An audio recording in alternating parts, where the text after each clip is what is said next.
आज जो हम स्टार्ट करेंगे बेटा फ्रिक्शन के बारे में आगे पार्ट पढ़ेंगे हम कि friction is a necessary feature. इसका मतलब क्या होता है कि फ्रिक्शन हमारे लिए जरूरी भी है और नहीं।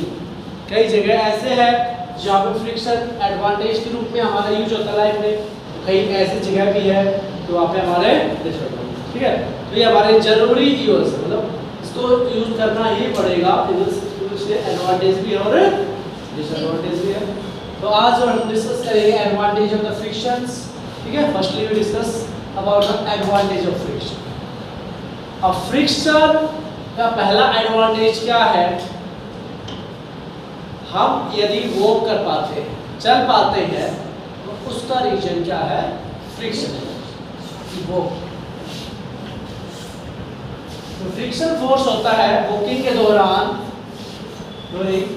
आपके फुट एंड योर ग्राउंड, ठीक है। इसके दौरान आप वॉकिंग करते हैं, फुट आपके पहले वो ग्राउंड, जिससे फ्रिक्शन होता है वो आपको पुट आउट करता है फॉरवर्ड, आप उसको पुश करते हो बैकवर्ड, जैसे आप उसको पुश करो वो आपको फॉरवर्ड और अच्छी सी ग्रिप से भी है वो इजी। इसका आप देख सकते हो फ्रिक्शन यदि नहीं हो, वहाँ पे फ्रिक्शन नहीं होने का मतलब आपका जो सरफेस है बिल्कुल स्मूथ शाइनिंग है। स्मूथ शाइनिंग में ऐसा सरफेस होता है अपने पास, ठीक है। आपको कोई टाइल है उसके ऊपर आप ऑयल डाल दो, उसके आप सब के देखना होगा तो आप बिल्कुल भी नहीं चल पाओगे, बिकॉज वहाँ पे फ्रिक्शन फोर्स नहीं है। फ्रिक्शन फोर्स की वजह से हम चल पाते हैं। क्लियर? पहला एडवांटेज ये होगा, ठीक है। दूसरा एडवांटेज फिर से जो आप राइट करते हैं, पेन से मैं चौक पे बोर्ड पे राइट कर पा रहा हूँ, ठीक है। तो ये भी राइट मैं कर पा रहा हूँ। सेकंड अगर बात करें हम राइट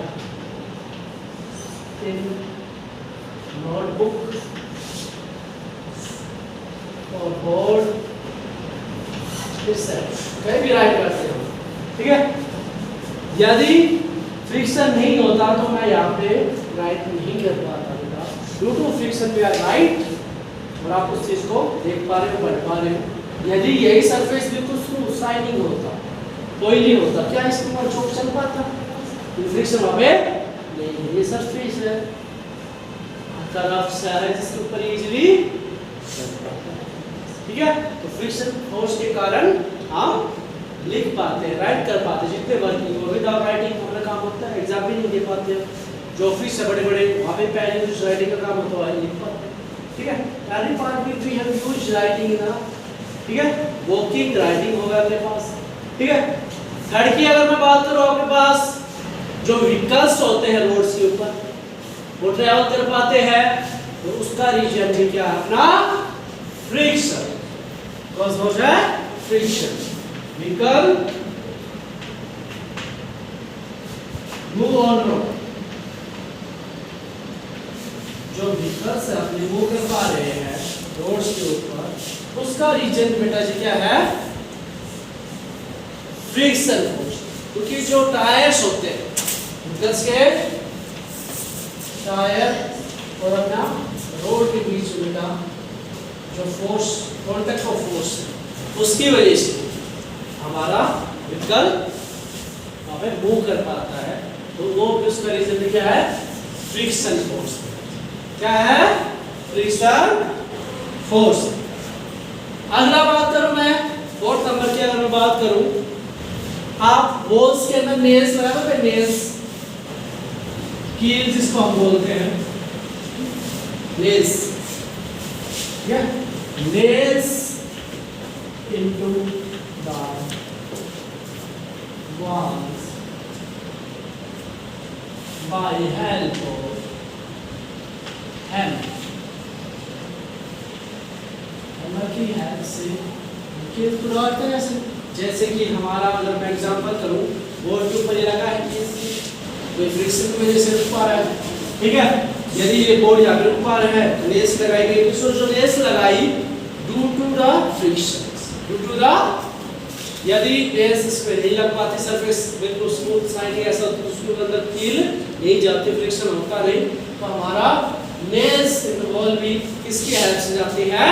फ्रिक्शन।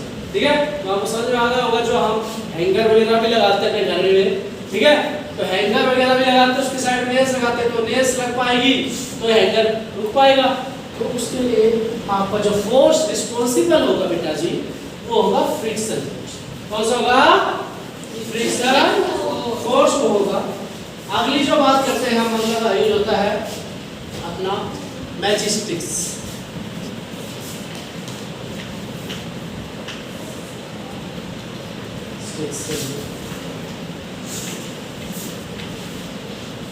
आपने देखा होगा मैचिंग स्टिक जो मासी सस्ती है अपने पास घरों में यूज करते हैं, तो लाइटर ने जगह ले ली उसकी, ठीक है, उसमें फ्रिक्शन फोर्स का इनोवेशन है।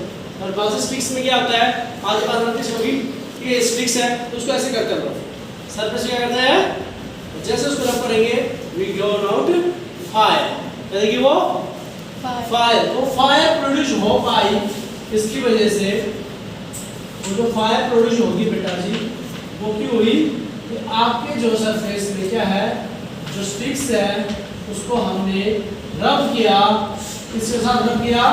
सरफेस के ऊपर, जिससे प्रोड्यूस हुई आपकी फायर। जिससे आपकी क्या प्रोड्यूस हुई बेटा जी? फायर। क्लियर? तो ये अगला है एडवांटेज ऑफ फ्रिक्शन। अगर फ्रिक्शन नहीं होता तो फायर प्रोड्यूस नहीं कर पाता। आपने सुना भी होगा तो फायर की डिस्क्रिप्शन हुई, वी टेक टू स्टोन्स, तो स्टोन्स को क्या किया आपस में, तो वहां से क्या प्रोड्यूस हुई वो फायर। आप अपने विंटर में भी आप देख सकते हो, आप भी देख सकते हो, जब आप अपने हाथ को रब कर सकते हैं दैट प्रोड्यूस हीट। और ऐसे विंटर में इसका यूज करते हैं क्योंकि हमें ठंड लगती है तो हम ऐसे करते हैं because we have to friction will produce heat. ठीक है, फ्रिक्शन से हीट वो हमारे एडवांटेज है, एडवांटेज है अपने लिए, बेनिफिट है उस चीज का अपने लिए। ठीक है, अगर और बात करूं मैं कि इस चीज को अगर आप होल्ड कर पा रहे हैं, इसको रोक पा रहा हूं, तो ये दोनों सरफेस कांटेक्ट होगा अपना चोक एंड माय हैंड। ठीक है, due to friction force we hold the chalk in my hand. ये भी किसका कारण है?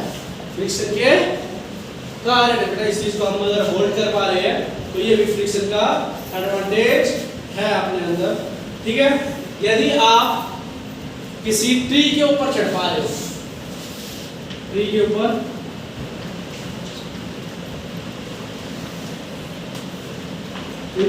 चढ़ पा रहे हैं हम ऊपर, उस केस में भी क्या है, पेड़ की वो होता है ना स्टिक्स, उसके अंदर क्या करेंगे आप, पकड़ो उसको और ऐसे ऐसे अपने हाथ से ग्रिप बनाते जाओ।